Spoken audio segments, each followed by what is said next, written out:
Chapter 1. The Lost World.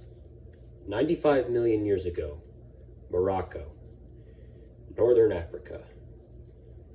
A herd of sauropods, or long-necked dinosaurs, named Rebecosaurus, grazed on the trees at the edge of a forest that sat at the origin point of a floodplain which fed into a delta. These herbivores were nigh invincible, mountains of bone, flesh, and muscle. Or at least they were at their adult size of 46 feet and 13 tons to most predators. However, stalking them was a hunter in a whole different class. A Carcharodontosaurus saharicus, or shark-toothed lizard of the Sahara, leered at them through the green. She was only about 20 feet long, nowhere near large enough to tackle a fully grown adult. Her name was Crystal, as she was the crowning jewel of North Africa. With her large head, bulky body, and reduced forearms, one might mistake her for a more famous theropod like Tyrannosaurus rex. However, T-Rex's similarities to Crystal were mostly superficial. Her skull was long and narrow, with thin but razor-sharp teeth shaped like knives. This was quite the contrast to the thick and broad skull of T-Rex that contained banana-like teeth.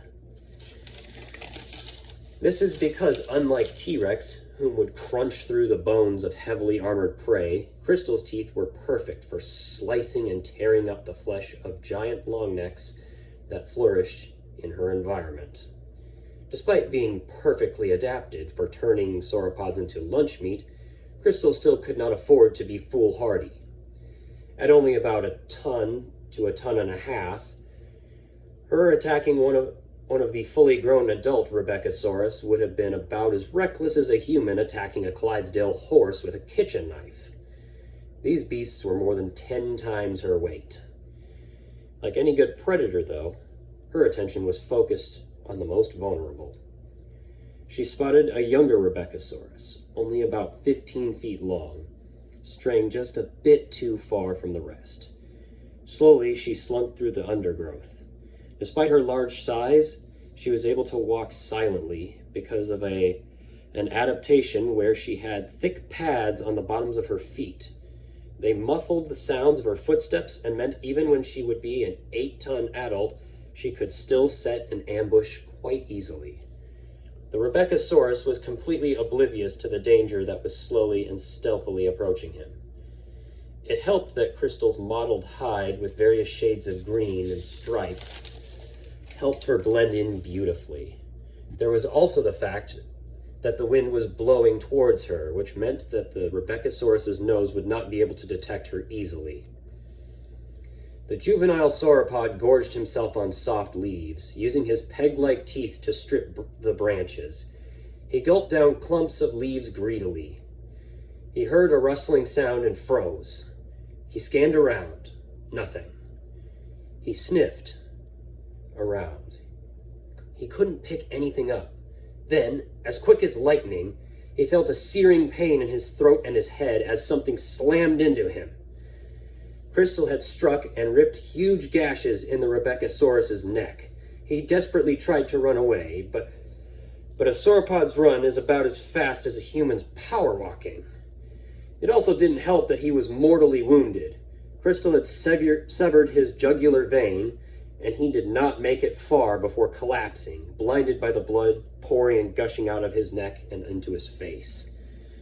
Crystal nonchalantly walked over and planted one of her powerful feet on the neck of her dying prey.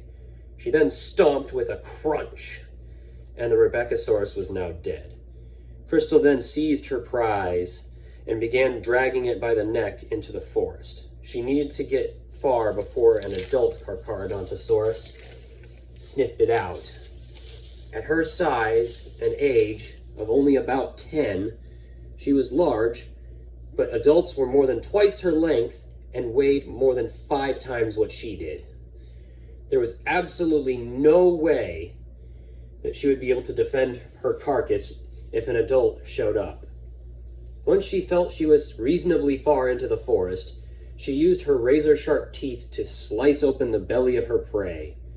After a bit of slicing, she dove into her meal, pulling out the most savory organs and meat out.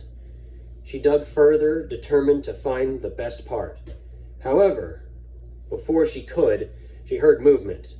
Instantly, she snapped her head up. She sniffed and scanned warily as blood dripped down from her muzzle. She spotted the source of the noise, and she did not like what she saw. 3 male Carcharodontosaurus. She could tell by the extra keratin on their lacrimal area above their eyes. They all were about 17 feet long, smaller than Crystal.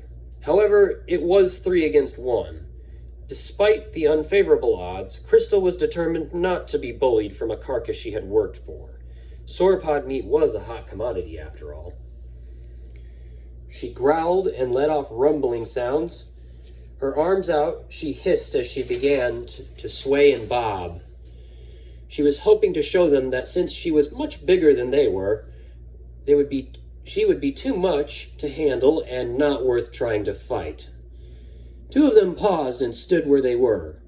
However, one decided to try his luck. He bent down and attempted to tear off a piece of sauropod flesh. Instantly, Crystal struck, and she grabbed him by his snout and bit down hard. The male hissed in pain and jerked his head back away. Crystal could see nasty cuts where her teeth had sunk in.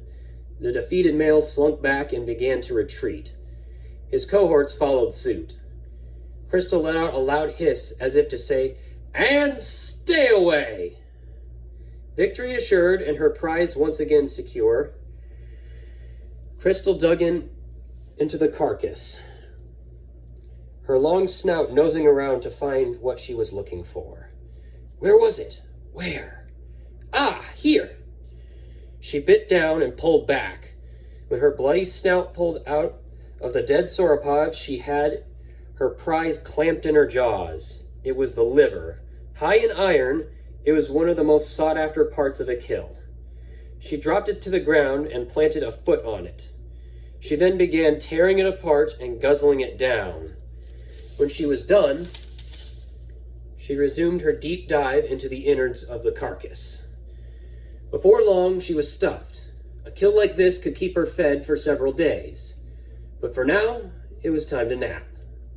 As she licked herself clean, she went over to a nearby stream. The cool, crisp water was amazing. When she had enough, she moved back into the forest.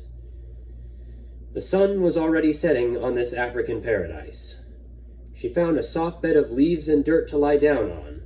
She felt content, probably the best a creature of her brain power could, as she slowly drifted off.